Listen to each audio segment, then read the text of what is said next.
How to Share, a podcast featuring conversations about courage, connection, and choosing to make a difference.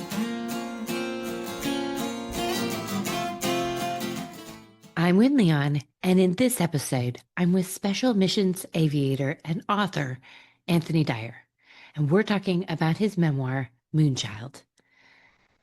Anthony tells us how he went from a childhood in Appalachia to becoming a special missions aviator in the U.S. Air Force.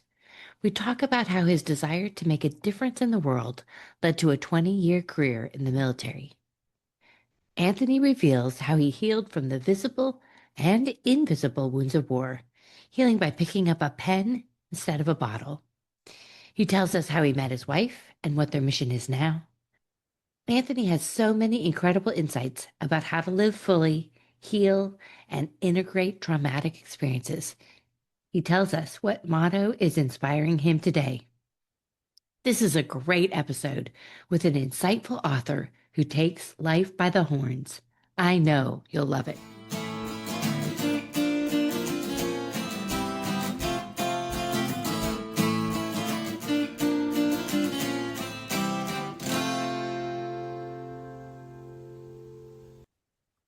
Hi, Anthony. Hey, how's it going, Wynne? Thanks for having me.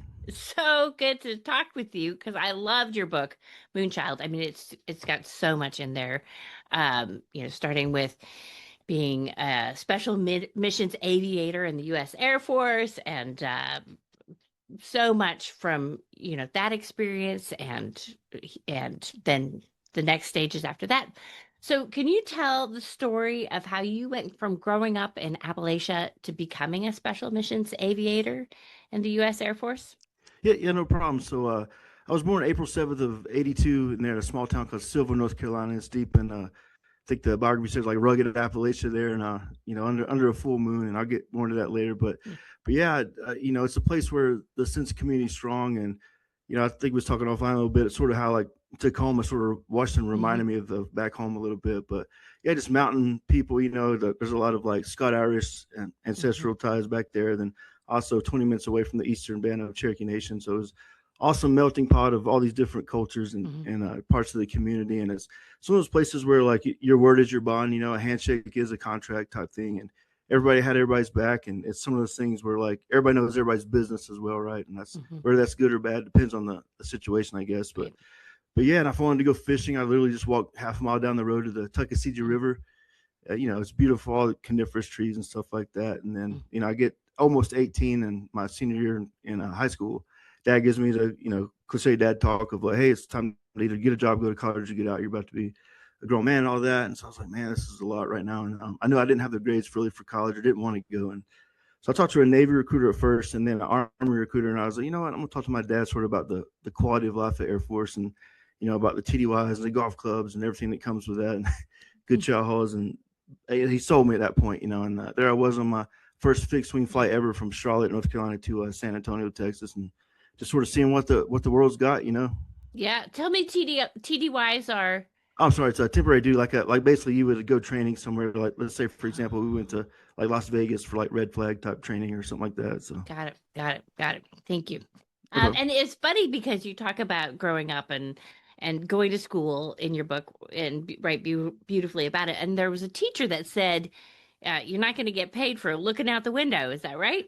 Yeah. She said you'll never make a living looking out a window, and which was I thought about that especially on the AC-130. We mostly fly at night, and I was just thinking about that, looking at just the whole world below me. Staring out this window with NVGs, and and I just would always go back to that moment to where like it could either mean like, hey, you're not going to make it.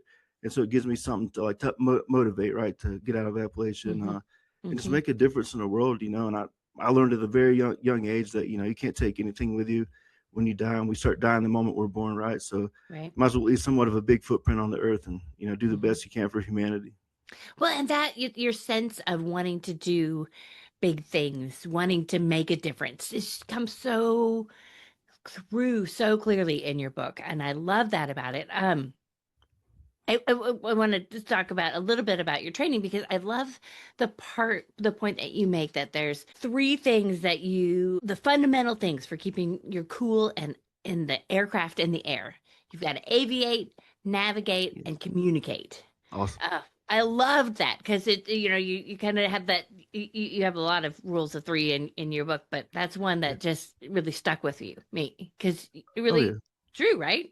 Yeah, yeah, and I think the aviate part, like we have this thing. It's called a emergency procedure like mantra, like basically like an acronym, right? And like aviate, like so maintain aircraft control, like so no matter what you're doing in the Mm-hmm. situation, how bad it is getting, right? You're like, okay, I'm still flying, I'm still good, I'm still maintaining that Mm-hmm. control, and then navigate. It's good to know where you come from, but it's, in my eyes, it was always more important to know where you're going, right? And Right. communicate if if something's going on in your life, and there's different ways to Mm-hmm. communicate with those that are close to us, and just spread that word and tell someone, it's okay. And I like to Right. add too, as far as the perseverance, like, I tell people my first flight on AC-130 gunship went so bad. A funny moment in the book there when the instructor said, he's like, you're the reason I have to read seatbelts on airliners, right? And he's like, yeah, it went that bad. And we get towards the end of the flight and he sees me licking my wounds or whatnot. And he's like, hey, what's the most important word in the world in the dictionary? And I was like, dude, I don't even know where I'm at right now, right? And head was spinning. He's like, perseverance. He's like, I want you to think about that,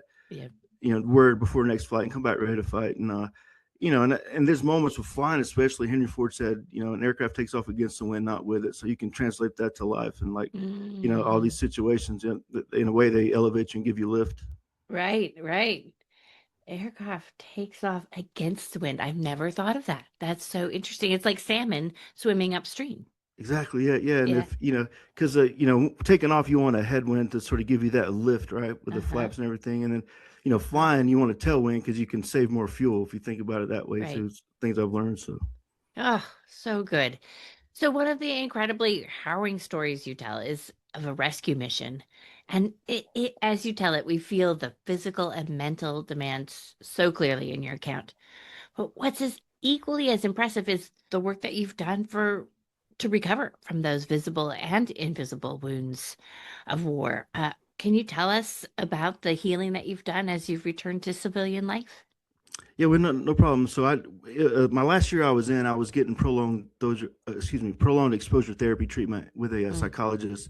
And what that is honestly sort of like we're doing now. We're just having a conversation, mm, and you start out writing the part of trauma that, particularly that mission with me, right? And mhm. they get to the root of that, to basically where you're comfortable being uncomfortable talking about it. And, the first time I told the story, I cried, the psychiatrist cried, she's like, you should tell your story over and over. It told me 100 times. And I always Mhm. said no. And once I applied for this blanket DD 214 saying, hey, I served for 20 plus years and all that. And I realized walking out of that personnelist type office, there's no door handle on the other end of that door. So you can walk out, but you can't really get back in this thing, Mm, right? This machine keeps going, and so when the dust settled, I was like, you know what? Like, instead of picking up a bottle, like, I'm going to pick up a pen. And at this point, my wife gave me the ultimatum of, like, it's either the bottle or me and your daughter. And, and thank God I chose her and my daughter. And Yeah. that's when I really started writing and sort of seeing the therapeutic part of it, and just, I would, Mm, whatever was beside my nightstand, a piece of paper, napkin, write it down and wake up and try to make sense of 2 decades of war and everything that comes with that. And right.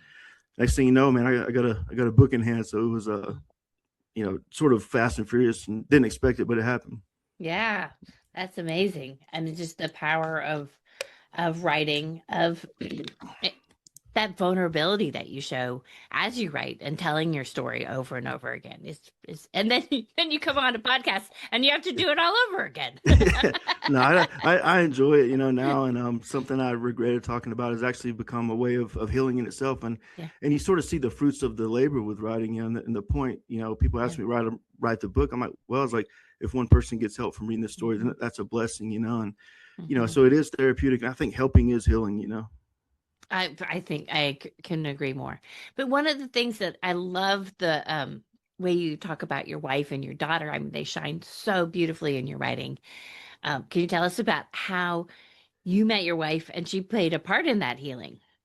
Oh yeah, and so growing up back where I grew up, I fell in love real early age with the Native American culture, and just, Hmm. awesome food, awesome people, and just so many, such a good moral compass, and sort of lessons I learned from them, even, growing up, took with me. And then, there was a lot of terminology and like verbiage you would only hear on, like those, the reservations and stuff. And I remember, like, we were playing basketball. I just got home from a deployment, maybe been home 12, 14 hours, and she was going to ENMU, the Greyhounds, in Portales, New Mexico. And my buddy's like, hey, he's like, you want to go play some ball and then have a barbecue after? And it was really more about the girls than it was the playing ball and all that. Yeah, yeah. And Hmm. so and I remember there's this overpass that separates the that gym from the rest of the school, and Yeah. we were walking back across there, and I just remember her saying things like "scoed in" as in "let's go then," or "let's do this" as in "let's do this." It's highlighted in was that show Reservation Dogs there with Willie Jack, but she said that, and then and I asked her, I'm like, "Hey, do you happen to be Native American?" And Hmm. she just smiled, and just that moment and the sun and everything. I know it sounds cheesy, man, but like they say when you know, and I knew it. And Right. there was definitely 6 months of I don't know, so getting out of the friend zone and earning that trust, and Hmm. everything. But yeah, she's the best thing that's ever Right. happened to me. Right. And you got out of the friend zone because you showed up for her. Yeah, yeah, it's true. That's guys. If you listen, there's hope out there for the friend zone. You can climb out eventually. But yeah, yeah, she blessed me with a beautiful baby girl. And Yeah. it was I think at the point the name her name's Sullivan in the book I talk about where like I Hmm. learned it in the old Gaelic, the old Irish language, if you will, that she would probably have brown eyes, right? Because her mom's native, Hmm. and so Sullivan means dark eyes in the old Hmm. Irish language. So she's just, like I said, the biggest joy I've ever had in my life is her. Yeah. Yeah. And I want to jump back to that, but one of the things that you make the point is of the sort of the healing, uh, rituals and wisdom that come from the Native American Oh background yeah. too, right? I mean, your wife was steeped in that. Oh yeah, yeah, and there's the the two wolves. I subscribe to that theory Yeah. of just life. Like basically saying, hey, you have the story goes, you have two. Every man or woman has two wolves, right? And Hmm. you have one that's positive and motivating thoughts. You have one that's negative and always down type of thoughts. And Hmm. the saying is the one that wins is the one you feed the most. That's the Hmm. wolf that wins. And so if you look at that life with sort of that perspective, and just during these situations when they Hmm. happen, the one thing you control is your positivity and like how you think about the situation you're in that you're going to get out of it. Right. Right.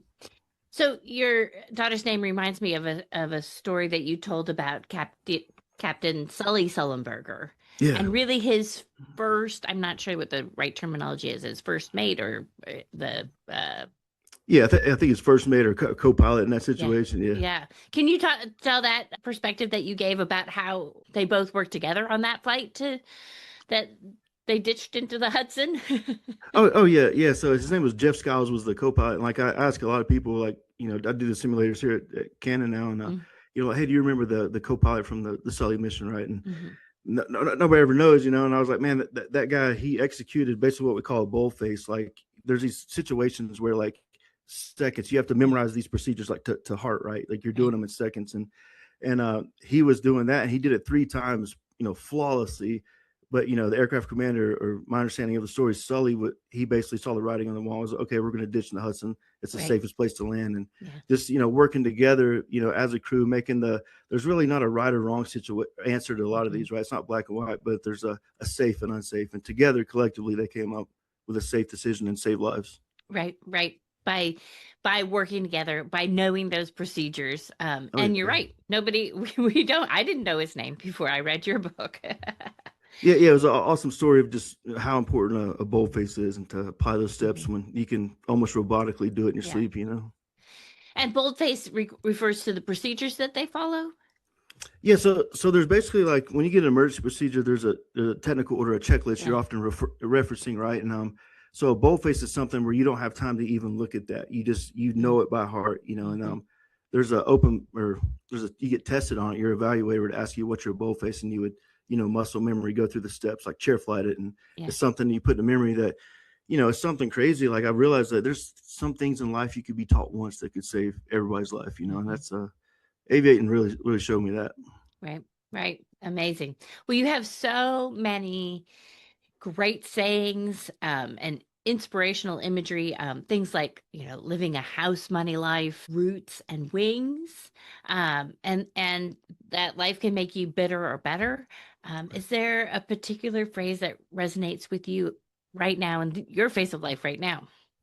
Oh yeah, on TikTok the other day, and I hope this guy don't mind me using this quote. I can't remember who it was, but he said, "God will put you back together in front of those who broke you." And I like to change that sort of to like God will put you back together in front of what broke you, whatever vice, whatever trauma. Mm. At the end of the day, like there's a very spiritual part of my healing. That's the cornerstone of it all. And I tell people the most honest conversation I ever had was with me and God in the mirror that night.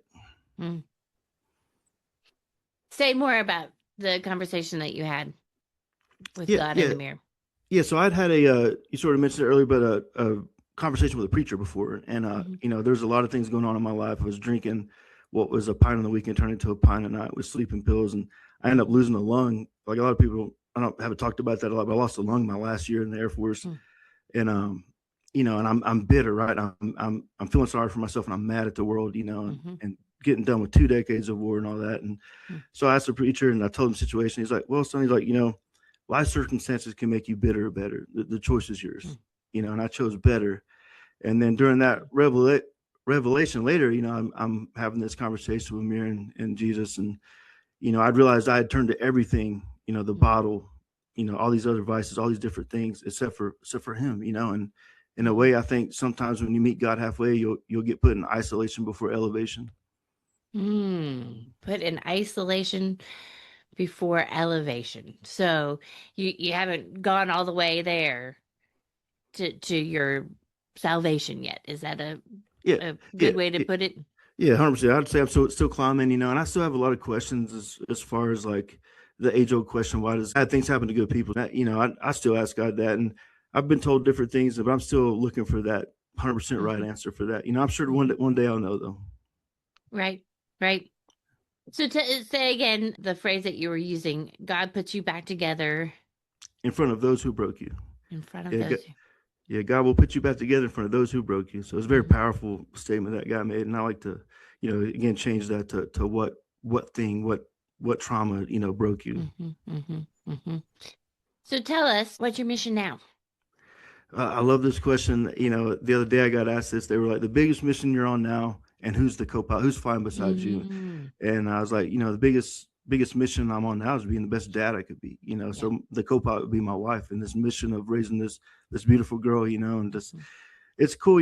I tell people I had a lot of call signs, especially flying. That's a big thing, right? And mine Mm-hmm. was Uncle Tito, and I've been called many other things that I can't say on on here, but the best one I had been called was when my daughter called me dad, and that's a very, that's my foundation. Right, right. Well, I'm going to quote to you from your book. But that's the beauty of our journey. The scars and imperfections are not blemishes, they're badges of honor. Oh yeah, They're marks of our resilience, signs of our growth. They shape us, mold us, and show us how far we've come. Sometimes we land only to take off again. I'm still a constant work in progress. And in life, just like in aviation, sometimes the exam comes first and then the lesson. As I sit here writing the final words of this book, I'm reminded of the two words that have defined my life: roots and wings. Roots tether us to our beginnings and the people and places that shape us, and the values that give us purpose. Wings, however, are the tools that carry us forward, granting us the ability to rise above adversity, explore the unknown, and pursue dreams beyond the horizon. They represent the balance between our past and future, stability and growth. That's just beautiful. But thank what you. strikes me about your mission now is that you're the roots for Sullivan's life Oh yeah, now. yeah.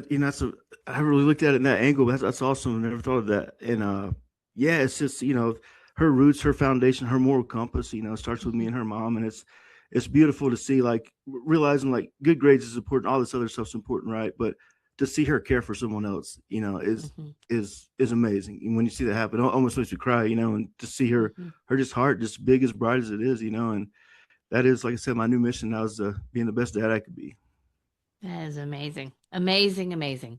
Thank you. So grateful to you for coming on and talking about your story, your wonderful book, Moonchild, your mission, all the wisdom that you've learned from aviating, from healing. I just I'm so impressed. Thank you. I appreciate you for having me on. When it's been a pleasure and honor. Oh, the honor's mine. Thank you, Anthony. Thank you.